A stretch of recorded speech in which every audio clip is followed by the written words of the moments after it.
Hello, ഇന്ന് ഞാനേ blouse cut ചെയ്യണേ കേട്ടാ. അപ്പോൾ അതേ എനിക്ക് 3 ബ്ലൗസാണ് കേട്ടാ കട്ട് ചെയ്യാനുള്ളത്. അപ്പോൾ ഇത് 4 ബ്ലൗസ് പീസാണ് ആദ്യം ഉണ്ടായിരുന്നത്. ഒരെണ്ണം ഞാൻ കട്ട് ചെയ്ത് സ്റ്റിച്ച് ചെയ്ത് കൊടുത്തു. അപ്പോൾ അതിൻ്റെ വീഡിയോ ഞാൻ പറഞ്ഞിട്ടുണ്ടായിരുന്നു. അത് ഒരെണ്ണം ഇഷ്ടപ്പെട്ടാലാണ് അടുത്തത് ബാക്കിയുള്ളത് കട്ട് ചെയ്യാൻ പറയുക എന്ന്. അപ്പോൾ ദേ ഈ ഒരു ബ്ലൗസ്, ഈ ഒരു ബ്ലൗസ്, പിന്നെ ഈ ബ്ലാക്ക്. അപ്പോൾ ഇതിനെല്ലാത്തിനും ലൈനിങ് ഉണ്ട് കേട്ടാ.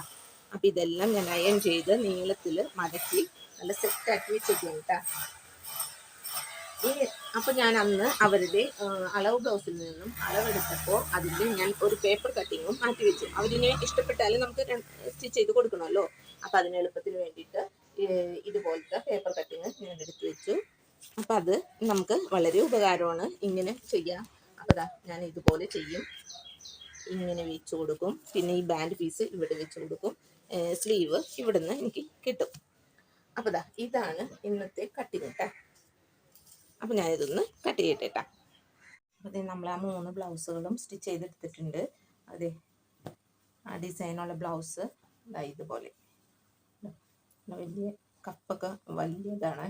അപ്പോൾ വലിയൊരു സൈസ് ബ്ലൗസാണിത്, നല്ല ലെങ്ത്തൊക്കെ ഉള്ളത്.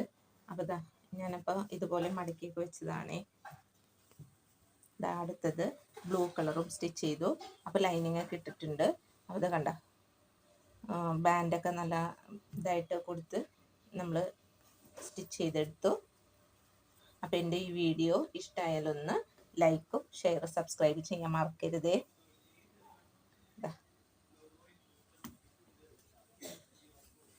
Thank you.